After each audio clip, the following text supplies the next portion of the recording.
오늘 함께 은혜를 받을 말씀은 말씀의 주제는 꿈을 꾸자입니다. 꿈을 꾸자. 꿈을 꾸자라는 말씀으로 말씀은 마가복음 11장 23절 다 같이 봉독합니다. 마가복음 11장 23절 시작. 내가 진실로 너희에게 이르노니 누구든지 이 산더러 들리어 바다에 던져지라 하며 그 말하는 것이 이루어질 줄 믿고 마음에 의심하지 아니하면 그대로 되리라. 아멘. 오늘 이 말씀으로 함께 은혜를 받을 주제는 꿈을 이루는 법칙입니다. 먼저 꿈을 어떻게 이루는가. 우리 모든 사람들은 꿈을 꿉니다. 특별히 우리 그리스도인들은 다 꿈꾸는 사람이어야 합니다. 그리고 우리가 요셉이 고난당하기 전에도 그 꿈꿀 때 형제들이 비난하면서 자, 저 꿈꾸는 자가 오는도다 그러면서 저를 죽이자 그랬습니다. 그러나 거룩한 꿈을 꾸는 사람은 그를 죽음에서도 건져내고 형제들이 그를 죽이고자 했지만 결국 그는 살았고 그 꿈을 이루었습니다. 할렐루야. 아멘. 우리 모든 믿음의 조상들 다 마찬가지입니다. 아브라함도 제가 이번에 아브라함의 책을 냈지만 아브라함도 꿈을 꿨습니다. 무슨 꿈을 꿨습니까? 그 가난하고 오직 가난했으면 장가를 못 가가지고 조카 딸을 자기 마누라로 삼아야 할 만큼 가난했습니다. 아브라함이 갈대아 우르에 살 때. 그 당시에 보면은 결혼을 하려 그러면 지참금을 줘야 합니다. 그 딸 가지고 있는 친정 아버지한테 지참금을 몇 천만 원씩 줘야 요즘으로 말하면 뭐 상대에 따라 다르겠지만 돈을 줘야 그 딸을 데리고 와서 결혼을 할 수 있습니다. 그런데 아브라함은 그런 돈이 없죠. 그러니까 아버지가 할 수 없이 이 막내입니다. 아브라함이. 그래서 이 장가를 보내기 위해서 맏아들 하란의 딸을 그게 조카죠. 아브라함에게 질려죠. 조카를 아내로 줄 수밖에 없는 그런 가난한 상황이었습니다. 그래서 아브라함은 꿈을 꿨습니다. 나도 잘 살고 싶다. 나도 남들처럼 부유하고 싶다. 그런 꿈을 꾸게 됩니다. 그래서 하나님 그 꿈을 보시고 그를 부르셨고 그 꿈을 이루어 주심으로 아브라함 마침내 거부가 되었습니다. 할렐루야. 아멘. 이와 같이 우리 모든 그리스도인들이 꿈을 꿔야 됩니다. 하나님도 꿈을 꾸셨습니다. 하나님의 태초에 꿈을 꾸셨는데 뭡니까? 자기의 형상과 모양을 닮은 인간을 만들고 그 인간으로 하여금 자기가 장차 만들 이 지구의 모든 이 만물들을 다스리게 하는 그러한 꿈을 꾸셨고 그 꿈을 이루시기 위하여 지구를 만드시고 이 지구 가운데 당신의 형상과 모양을 닮은 인간을 만드시고 인간으로 하여금 이 지구를 다스리게 하는 꿈을 꾸셨고 아멘. 그 꿈을 실현하신 게 바로 우리가 살고 있는 이 세상인 것입니다. 할렐루야. 아멘. 그런데 하나님의 꿈은 거기서 끝이 아닙니다. 그리고 나서 또한 여기서 영적 자녀들, 하나님을 참으로 닮은 참된 하나님의 자녀들을 생산하기를 원하셨고 그 생산하는 그 첫 아들이 누굽니까? 첫 열매가 바로 예수님입니다. 육신의 첫 사람은 아담이라면 이제 참된 하나님의 자녀, 영적 자녀, 참된 자녀의 첫 열매가 바로 예수님입니다. 아멘. 그래서 예수님으로 말미암아 새로운 자녀들을 생산하기를 원하시고 예수님을 이 땅에 보내셨고 그로 말미암아 육신으로 죽을 수밖에 없는 우리들을 예수님의 십자가에 함께 못 박아 죽게 하시고 이제 새로운 생명으로 하나님의 참된 자녀인 하나님의 아들 예수님을 닮은 새로운 생명으로 예수 안에서 부활하게 하시는 것입니다. 네. 할렐루야. 네. 이것이 바로 우리가 예수를 믿어야 하는 이유고 오늘 우리가 신앙생활하는 이유입니다. 그러므로 우리는 이제 거룩한 꿈을 꿉니다. 무슨 꿈을 꿉니까? 새로운 세상, 예수님이 만드시는 새 세상, 하나님과 예수님이 태초에 계획하셨던 그런 새로운 세상에 대한 그 꿈을 우리는 꿉니다. 그리고 그 나라에 들어가서 우리는 영원토록 예수님과 함께 왕노릇하며 살 수 있는 그 날을 우리는 꿈꾸며 사는 것이 바로 그리스도인의 꿈입니다. 할렐루야. 아멘. 이 꿈을 모든 그리스도인들이 같이 꿀 수 있기를 주님의 이름으로 축복합니다. 아멘. 그러므로 이 꿈을 가진 사람들은 어떻게 했습니까? 낙심하지 않았습니다. 이 꿈을 가진 사람들은 어떤 고난 속에서도 그 꿈을 결코 잊지 아니하였습니다. 그러므로 바울 사도께서도 또 그리고 모든 베드로와 사도들께서도 이 꿈을 꾸었기 때문에 육신의 죽음을 두려워하지 아니하고 그 대적자들과의 싸움에서 끝내 믿음으로 예수님의 뒤를 따라 십자가로 승리했다는 것이 오늘날 신약성경의 기록입니다. 이와 같이 우리 모든 그리스도인들도 거룩한 꿈을 꾸기를 주의 이름으로 축복합니다. 아멘. 그런데 오늘 말씀에 그 내용이 다 들어있습니다. 내가 진실로 너희에게 이르노니 누구든지 이 산더러 들리어 바다에 던져지라 하며 그 말하는 것이 이루어질 줄 믿고 의심하지 아니하면 그랬습니다. 문제는 의심입니다. 우리는 자꾸 어떤 꿈을 꿉니다. 꿈을 꾸다가 그것을 진행하는 과정 속에서 조금 어려움이 오면 아이고 뭐 잘 안 되는 거 아니야? 아이고 이거 이래가 되겠어? 내가 무슨 능력이 있나? 또 상황이 도저히 아니네 그러면서 그만 의심을 하고 물러서는 게 문제입니다. 그러나 이 땅에 오늘날도 우리나라에만 해도 위대한 목사님들이나 또는 큰 일을 행하신 분들을 삶을 가만히 들여다보면 이분들에게도 여러 가지 위기와 어려움들이 계속 있어 왔습니다. 그러나 이분들은 무엇이었습니까? 나는 이것을 꼭 할 거야. 나는 이 꿈을 꼭 이루어낼 거야 라는 그 믿음 하나로 바로 그 모든 역경들을 이기고 승리의 깃발을 높이 세울 수 있었다는 사실입니다. 아멘. 할렐루야. 아멘. 그러므로 우리가 꿈을 꿀 때 그 꿈이 너무 크거나 또는 꿈이 있어서 좌절이 되거나 실패가 올 때 우리는 쉽게 좌절하고 우리는 그만 포기할 경우가 많습니다. 그러나 그 꿈이 있는 사람은 믿음이 있는 사람은 의심하지 아니하고 끝까지 그것을 견뎌내는 것입니다. 할렐루야. 제가 참으로 설교하기를 좋아하는 요셉의 삶도 보면 그렇습니다. 요셉의 삶은 예수님의 삶을 가장 잘 드러내기 때문에 제가 아주 좋아합니다.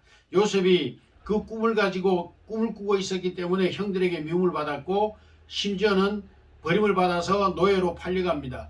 그 첫 번째 좌절이었습니다. 그는 꿈을 이루기 위해서 꿈을 꿨지만 오히려 형들한테 미움을 받고 노예로 팔려가는 시세가 됩니다. 무엇 때문에? 꿈 때문에 그는 고난을 당하게 되는 겁니다. 그러나 거기에서 노예로 살면서도 좌절하지 않고 그 꿈을 있기 때문에 꿈이 있기 때문에 열심히 일했습니다. 그랬더니 주인에게 잘 보이게 되었고 주인이 그를 모든 노예들의 책임자로 세우게 되는 이런 집사로 세움을 받았습니다. 그런데 그 일을 열심히 꿈이 있기 때문에 열심히 했습니다. 그런데 웬걸 모함을 쓰고 또 감옥에 들어갑니다. 또 절망이 왔습니다. 그는 꿈 때문에 열심히 일했고 꿈 때문에 열심히 일했기 때문에 고난을 당했습니다. 모함을 당했고 감옥에 갇혀버립니다. 거기서 모든 게 끝나는 것 같았습니다. 그러나 하나님의 계획은 거기서 끝이 아니었습니다. 그럼에도 불구하고 요셉은 낙심치 않고 감옥에서도 감옥 생활을 열심히 했습니다. 그랬더니 그것을 잘 본 또 간수가 그에게 모든 일을 맡기게 되는 이런 또 일이 벌어지게 됩니다. 그때 마침 왕의 신하 중에 떡 맡은 자와 떡 맡은 자와 술 맡은 관원이 모함을 쓰고 또 감옥에 오게 됩니다.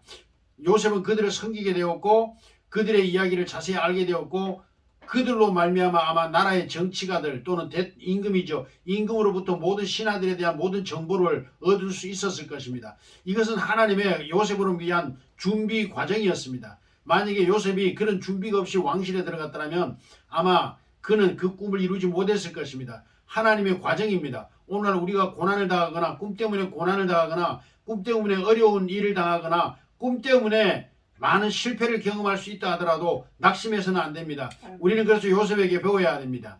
그래서 요셉은 그런 낙심 중에도 낭망할 수밖에 없는 상황인데도 낙심하지 않고 하나님의 뜻이 있으리라 믿고 그 믿음을 잊어버리지 아니하고 믿음을 지키며 살았기 때문에 오히려 그것이 성공의 비결이 되었던 것입니다. 할렐루야. 아멘. 왜냐하면 보십시오. 우리가 그 당시에 왕은 죽으라 하면 그냥 낙엽처럼 그냥 쓸어 죽일 수밖에 없는 그런 시대적 상황입니다. 그런데 그 왕을 상대로 그 포악한 왕을 상대로 앞으로 승리를 하려면 어떻게 됩니까? 왕을 먼저 알아야 되겠죠. 그 정보를 얻을 수 있는 길이 전혀 없습니다. 왜?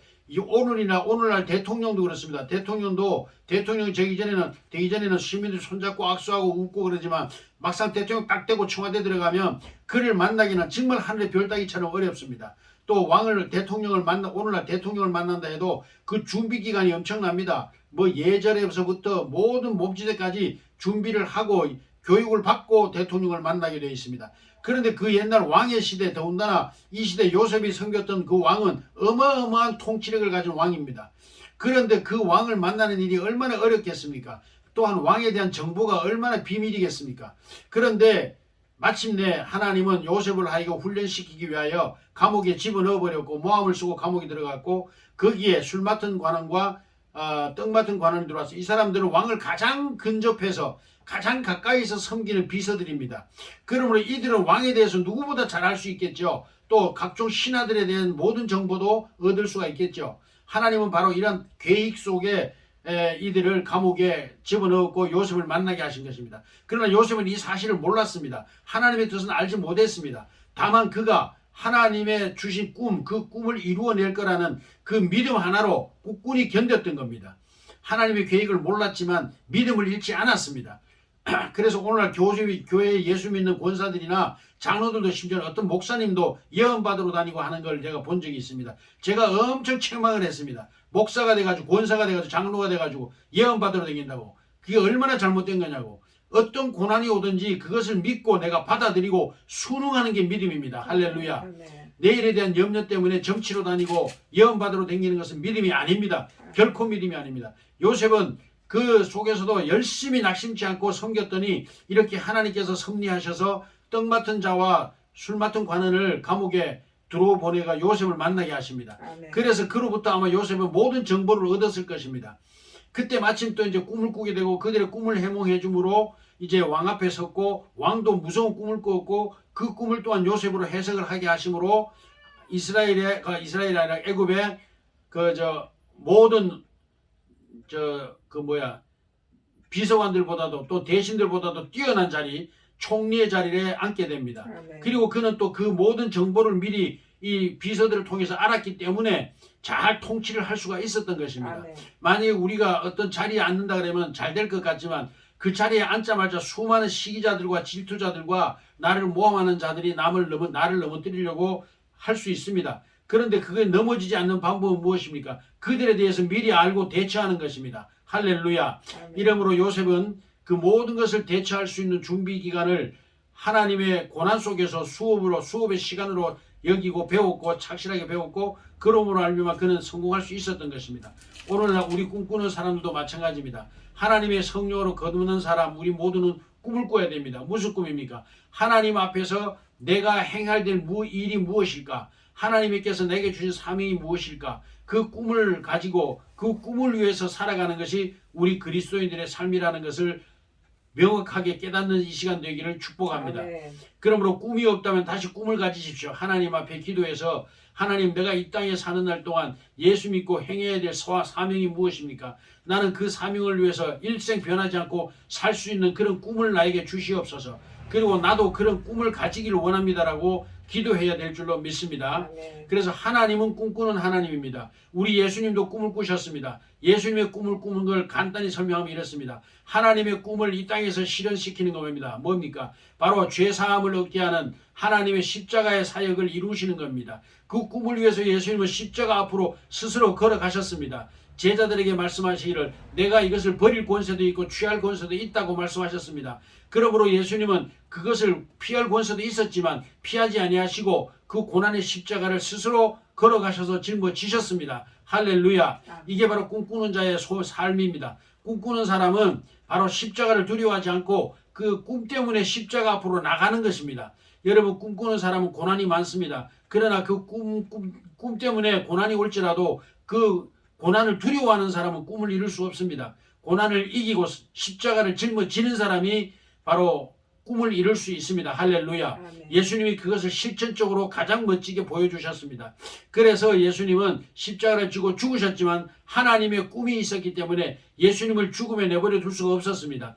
그래서 예수님은 다시 부활하여 살아나셨고 이제는 모든 인류가 예수를 믿는 자는 예수 안에 있는 자는 예수님과 함께 죽고 예수님과 함께 새 생명으로 거듭난 것입니다. 할렐루야. 아멘. 이제 우리들에게 예수님의 생명이 있습니다. 이 부활의 생명이 있습니다. 그래서 예수님이 제자들에게도 미리 말씀하셨습니다. 내가 가는 것이 너희에게 유익하다. 그래서 하늘나라로 가시면 이제 새로운 세상을 창조하겠다 약속하셨습니다. 이제 육신의 이런 세상이 아니라 영원히 멸망하지 아니하고 죄와 형벌과 슬픔과 모든 고통이 없는 새로운 세상, 완전한 세상, 이제 완벽한 하나님의 나라, 완벽한 예수 그리스도의 나라를 창조하겠다고 약속하셨고 그 세상을 창조가 완성을 하면 내가 너희를 데리러 다시 오겠다고 약속하셨습니다. 그러므로 예수님은 바로 이 꿈을 위하여 십자가를 지셨고 이 꿈을 이루시기 위하여 부활하셨고 하나님 우편에서 지금도 우리를 위한 세상을 창조하고 계시는 것입니다. 할렐루야. 그래서 하나님이 우리를 향한 이 거룩한 꿈, 하나님의 꿈, 곧 예수님의 꿈, 그 꿈이 이제 이루시기 위하여 마지막에 재림하실 것입니다. 할렐루야. 우리는 그러므로 이 사실을 믿기 때문에 우리도 꿈을 꿔야 합니다. 첫째, 우리 세상에서의 꿈도 중요하지만 영원한 세상에 들어갈 꿈, 하나님 나라에 들어갔을 때에 내가 하나님 앞에 받을 상급과 그 은혜를 생각하면서 꿈을 꾸시기를 주님의 이름으로 축복합니다. 아멘. 이 거룩한 꿈을 여러분이 다 꿔야 우리가 그리스도인입니다. 이 꿈을 꾸지 않는다면 우리는 거듭난 사람도 아니요 성령의 사람이 아닌 것입니다. 그러므로 예수를 믿으면서도 이 땅의 소망만 가지고 이 땅에 내가 무엇을 할까, 이 땅에서 무엇을 먹으며 무엇을 입을까, 이것만을 생각하는 그리스도인은 거짓 그리스도인이요 거듭나지 않은 사람이요 하나님의 성령이 없는 사람이요 예수 그리스도의 영이 거하지 않는 사람입니다. 예수 그리스도의 영이 거하는 분은 하나님을 아버지라 믿으며 또한 이 예수님이 꿈꾸신 그 꿈, 하나님이 꿈꿨던 그 꿈을 같이 꿈꾸는 그러한 사람이 바로 성령의 사람이요 하나님의 사람인 것입니다. 여러분이 하나님의 사람이라면 진실로 거룩한 꿈, 하나님 나라에 들어갈 때 예수님과 함께하는 그 나라에 들어갈 때에 대한 거룩한 꿈을 가지시기를 주님의 이름으로 축복합니다. 아멘. 그래서 이제 예수님이 재림하실 때는 바로 예수님이 꿈꾸셨던 그 꿈이 완성되는 것입니다. 바로 우리들에게 주신 그 꿈이 또한 이루어지는 것입니다. 이러한 나라에 들어갈 수 있는 저와 여러분이 되시기를 주의 이름으로 축복합니다. 아멘. 그러므로 꿈을 꾸지 않는 사람은 그리스도인이 아니